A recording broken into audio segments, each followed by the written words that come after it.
do not take attempt after attempt without changing your approach or significantly improving your English.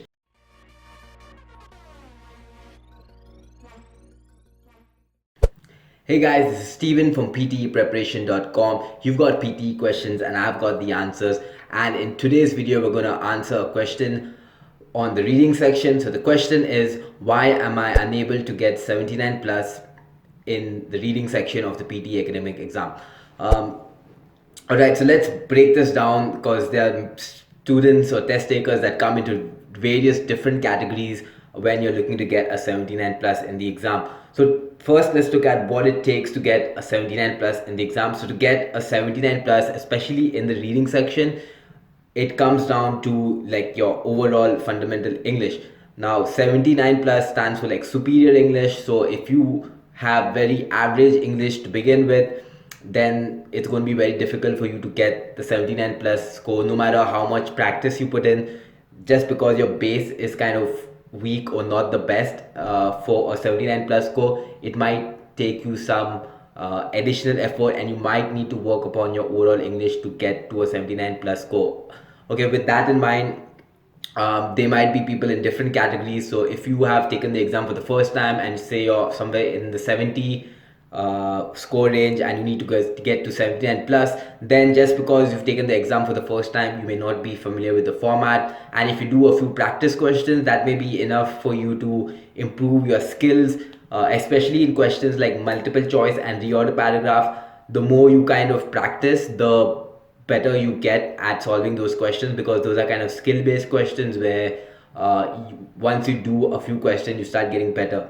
So that's number one. If you're in the 70-point range and you haven't had too much experience of taking the exam before, just by doing more practice questions, it could be enough for you to get to a 79 plus score. Number two thing to consider is that if your speaking scores are low as well, then your low reading score could also be coming from the speaking section. So the read aloud from the speaking section contributes to your reading score as well. So if you're scoring low in the speaking section as well as the reading section, that could be an indicator that you're perhaps doing poorly on the read aloud section of the speaking section, which in case you then need to work upon your speaking scores and your ability to speak well.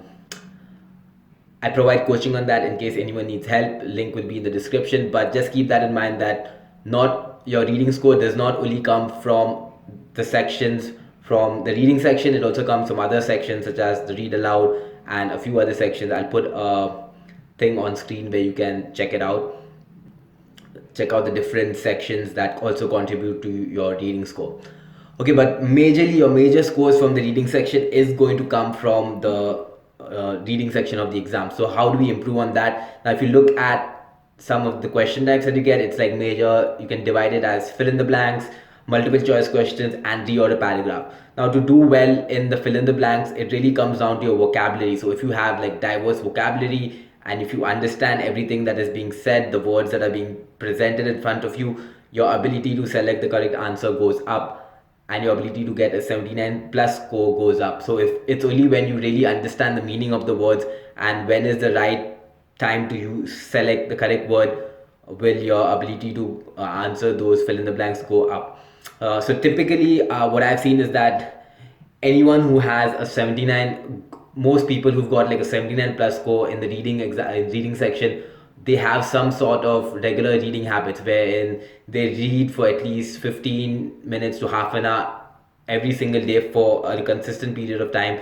They either read books.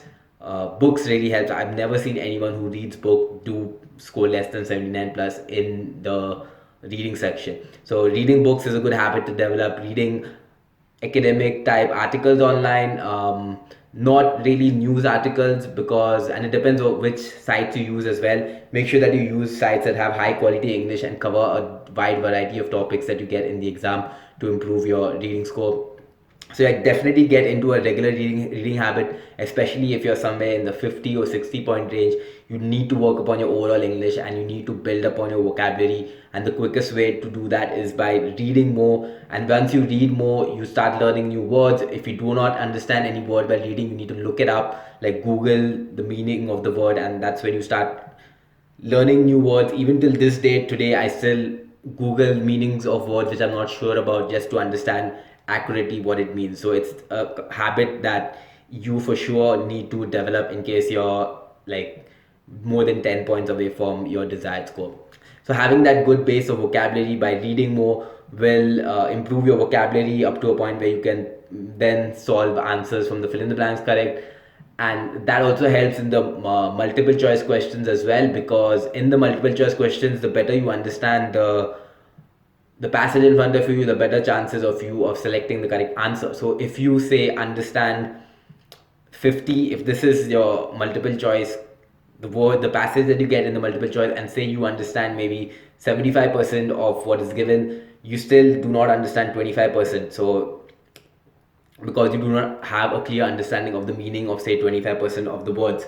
So if you fall into that category and if you do not understand some of the words, or you're kind of guessing what the meaning would be but the actual meaning might be something else, again your ability to select the correct answer goes down. So which is where knowing, having a wide vocabulary and being able to read text in a short amount of time, because it's a time based exam, is very important. And the best way to develop that skill is to simply read more often.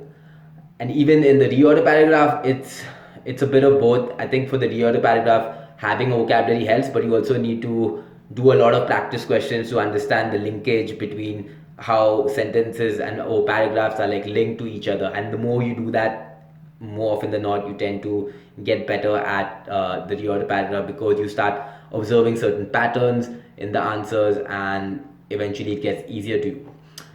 So the reason why I'm unable to get 79 plus in the PT academic for most people is because they do not have that foundational English, or they think they have a really good English, but the scores do not reflect that, which means there's always scope for improvement.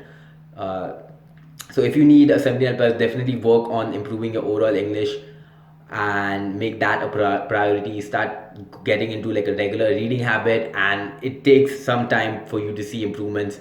So unless you're ready, if you're especially if you're like in the 50 to 60 point range, and if you're looking to get to 79 plus, expect it, put in at least 3 months of like proper preparation where you're really immersing yourself in English, learning vocabulary, learning new words.